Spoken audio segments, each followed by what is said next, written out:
Ladies and gentlemen, in a move that has left diplomatic observers intrigued, President-elect Donald Trump has invited Chinese President Xi Jinping to his inauguration, which has been scheduled for the 20th of January next year. Now, this is no ordinary gesture because no foreign head of state has attended a US presidential inauguration in over a century, making this an unprecedented move in multiple ways. Trump's incoming press secretary has described it as a bold step towards open dialogue, emphasizing that it reflects Trump's willingness to engage not just with allies but also with global competitors. But here's a catch. Experts say that Xi is unlikely to attend because with US-China relations strained over trade wars, over cybersecurity issues, and military tensions, would Xi want to be seen celebrating the success of an American leader, especially one whose policies often take aim at Beijing?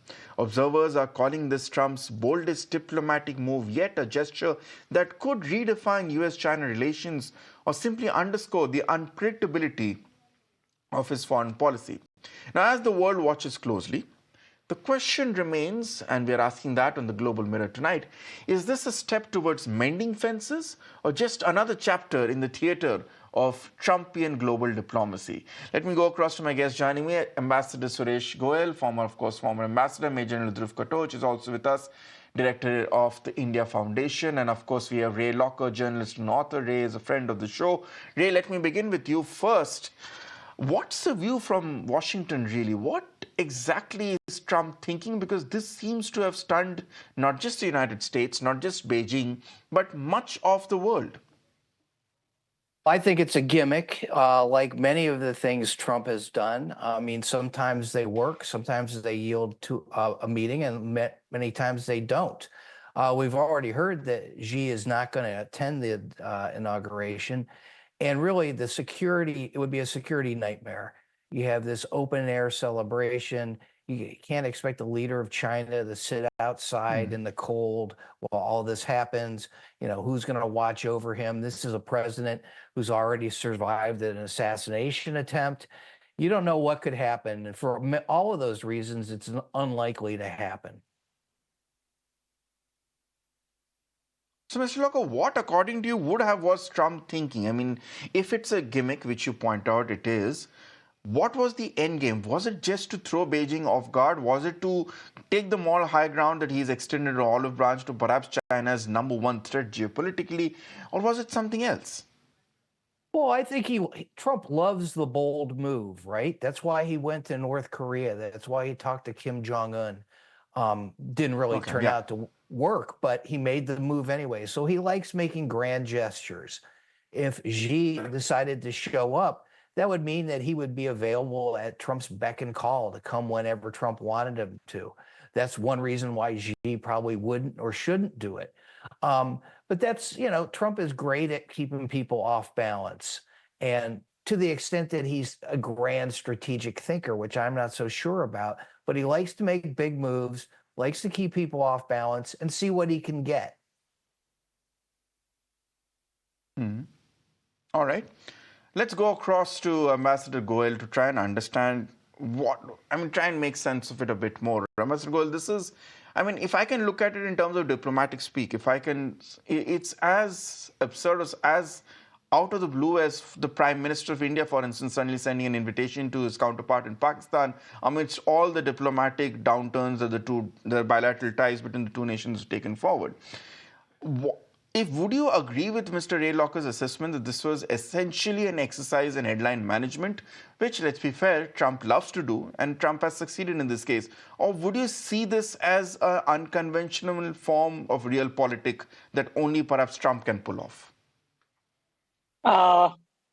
Frankly speaking, having served in China and knowing Chinese, and having served in the USA and having read what actually President-elect Trump, his way of dealing with the issues is, I do think it was a very bad move. It was, as people have called it, Trumpian move, but it's a kind of a move which is not going to reflect very well on the understanding of China in White House. Knowing China very well, any such thing that happens that when people go to attend the inauguration of the president, it would be like a tributary state or the king of the tributary state, as it used to happen in the history, attending the coronation of the emperor. And I don't think Xi Jinping would ever, and he has a great sense of history of China itself. Not that I'm in great love with China, but the fact is that we need to understand a country when we look at the possible actions or the responses. Xi Jinping would never, ever consider to accept the invitation where he would be sitting at the coronation of quote unquote emperor. No, that won't happen. On the other hand, it could be seen, maybe mistakenly, by them as a message being sent by Trump to Xi Jinping of the placement of each other in the scheme of the global geopolitics. Again, that is a strict no. Thirdly, if President-elect Trump thought that it could become an occasion for the two of them to discuss where China and USA stand together with or vis-a-vis each other, it would hardly be the occasion to discuss all that, because China has already shown that it is not going to accept Trumpian actions in the right spirit, as they say in the USA. It won't. Therefore, what we would look at again is a kind of a trade, not just trade, a geopolitical war, where the two will be basically pulling at each other. And let us face it, any action would be damaging to both China and the USA equally. So it would actually lead to a situation where we would be looking at a global disaster, frankly. And therefore, I think both ways, it was not a particularly understandable move, and I would call it a bad move on part of President Trump. And I'm sure he must have been advised so by many of the people in the State Department, in the White House, who know China much better. Yes. Major General Dhruv Katoch, as a man of security, do you see any method to the madness that often comes with Trump's foreign policy here? Because he has been making some very interesting statements regarding how he wants to reconsider his position with NATO, how he sees traditional allies of the United States like Canada, and now, of course, this open gesture to China itself on literally day one of what his official presidency will be. Again, as Ray Locker pointed out, at the end of the day, Donald Trump has made history by being the first US president ever to share the stage with Kim Jong-un, even setting foot in North Korea at this point. And at that point, many believed that unwittingly we had reached a possible thaw in relations between North Korea and much of the Western liberal world. Perhaps, if we could give the devil his due, perhaps this was also an attempt in that direction. Or do you just see this as a security nightmare which only tells the entire world that you have a president in the most powerful nation of the world who cannot be predicted and whose whims and fancies are something, who works on whims and fancies? Thank you. You know, I look at it slightly differently. I think when President Trump has given that invite, he would have been absolutely certain that the invite would not be accepted. Yet he chose to do it. And I think it sends out quite a few signals. One, it is a signal to the to Russia now that, listen, you're not the competitor. The competitor is someone else, and the competitor is the one who's aiming to get the number one slot, and that is China. In fact, in everything which I'm seeing now, from movies to other issues, Russia is being downgraded. And to that effect, I think it is also a signal to his own security establishment that we need to, your focus has to be now on who your actual challenger is, where is the actual threat emanating from, and that is coming from China. The second part is, I don't, the security aspects and all that. Come on, Americans and all are big country; they will handle it. But please remember, when Prime Minister Modi did his inauguration, he called the leaders of all the SAARC countries, and they came, including Pakistan. Then, I remember when President Obama was called for the Republic Day parade, and we were discussing this issue. And I remember one of the American, I think it was the ambassador or somebody else, he made a statement He said the President of the United States does not attend functions like the Republic Day Parade. And yet, President Obama came. So, I don't think we should be dogmatic about it. Okay, it hasn't happened for 100 years, so it can't happen in future. I think there is messaging in it. And in this messaging, quite a few signals are being sent. One of the signals which I'm quite certain which Trump has conveyed to Xi Jinping is America still calls the shots. So I'm inviting you, you turn it down, that's all right, but I'm calling the shots. And now the ball is in the Chinese court. They're going to turn it down. But as a matter of diplomacy, I think it's a pretty good move. He's got the whole world talking.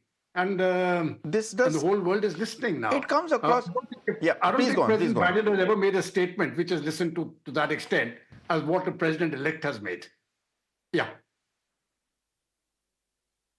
Well, Major General Katoch, in terms of headline management, there's no doubt that Donald Trump has achieved that, given the fact that even in India at this hour we are debating this. And if that was his own sole aim and that's all that Mr. Trump looks to look at, perhaps he is succeeding in that. But it's a very interesting point you're putting out that extending an invitation, even if you know that it's getting rejected, gives you the moral high ground, because that's conventional to what many people will see, that if you have the power to reject, that means that we have the upper ground. Ray Locker, let me come back to you. Is it because that conventional liberal media has often failed to understand Donald Trump and failed to understand his foreign policies? At the end of the day, statistics show that in terms of military aggression, Donald Trump's presidency was perhaps the least violent of all the presidencies we have seen in this century at least. And the fact still remains, as you pointed out, despite nothing much coming out of that famed summit to Pyongyang, the fact still remains that in terms of optics, it created something which got the entire world to get up and take notice here. Is it because that much of conventional media or observers are still struggling to understand that Donald Trump's understanding of potential friends and enemies could be a lot different from what the United States conventionally sees the world as? He's a lot more perhaps amenable to Beijing and Moscow compared to, say, perhaps Kiev, or compared to, say, perhaps Ottawa. On parts of some people that Trump is playing six-dimensional chess, that he's some foreign policy mastermind, that people in the traditional legacy media like me and some of my former colleagues just don't understand. I don't believe that. I mean, you have multiple people who have worked for this man who say that he doesn't pay attention, he's an idiot. His former Secretary of State called him an effing moron. His former chief of staff said he was a fascist. His former national security advisor, John Bolton, who's nobody's idea of a dove, has called him an idiot. So I don't believe that. Trump does whatever he wants. His predictability is his unpredictability. And so, to the extent he gets anything out of that, that's to his benefit, I guess. Yes, he went to North Korea, went to the DMZ, an incredibly bold move. I don't know if it's really paid off. I mean, Kim Jong-un continued to be the same kind of unpredictable actor he's always been. And, I'm kind of at a loss to figure him out, because I don't think anybody really can figure him out. I don't think there is a grand strategy. You go back to Richard Nixon, when he allegedly had this madman theory where people wouldn't know what he was going to do. Well, the whole time he was doing that, he was sending signals to the Soviet Union about what he really wanted to do. So it wasn't this great mystery, and nobody thought that he was dangerous. Trump, you just don't know. And I don't think he's going to start a war, but you never know what he's going to do, because he's not really paying that much attention. And he could have all of the greatest advisors in the world, but he never listens to them. He does whatever he wants. And I know that because I live here and I've covered the man. And the history shows how it works out. All right. So then in that case, if he's really that unpredictable and someone who doesn't listen to counsel, Let's look at the challenges that poses for other powers operating in that region. Ambassador Goel, let's look at, for instance, the challenge India has, which India has been assiduously trying to project itself as a liberal alternative, liberal democratic alternative to China in the region in terms of an emerging power. Many Western countries, including the United States in the past, have seen India as the counterbalance to China in the region. Now, if you reach a situation where the United States president, the man you're trying to build a relationship with in order to counter a common adversary, is unpredictably reaching out to the said adversary, how does India then take this into account while trying to build a relationship with Trump Team 2.0? Two or 3 points. Firstly, it's very interesting, and I do not know whether I can really rely on the media reports in this matter. But I seem to have read the report which said that Trump has decided to invite certain important or close leaders to the inauguration. And there is no indication whether he invited Prime Minister Narendra Modi or not, number one. So that itself really says a lot about his scheme of things, number one. Number two, India is seen as a credible, as perhaps the most credible hedge, you call it balance or whatever it is, alternative to China in Indo-Pacific. Please remember that it is Trump who gave credibility or credits to Indo-Pacific narrative. And therefore, will India continue to be seen as a balance to China, or will India be seen as the most important relationship globally and in Asia as far as Trump is concerned? I think the jury is out of that matter. We will have to wait and see how it works out. Okay. Given these two factors, we will have to continue to watch Trump's predicaments are and how he behaves. My analysis suggests that if eventually there is a breakthrough or there is a thaw in the relationship between China and the USA, and I don't completely rule it out because Trump is going to be driven more by the economic and the commercial interests than by anything else. If that happens, then we will have to really see which way we need to go and how we need to play our cards. All right, Major General Dhruv Khatoj, if we go by what Ambassador Goel is saying, that at the end of the day, if you want to deal with Trump, you have to talk business, which is why his main concern has been tariffs, and he has been launching tirades over tariffs, whether it be with the United States and with India as well. How does that then play into India's interest, if it does at all at this point? Because how do we trust? Does that mean that we need to constantly look at Donald Trump with a perhaps sense of apprehension, a sense of trepidation, that he's a man who really cannot be trusted to behave predictably?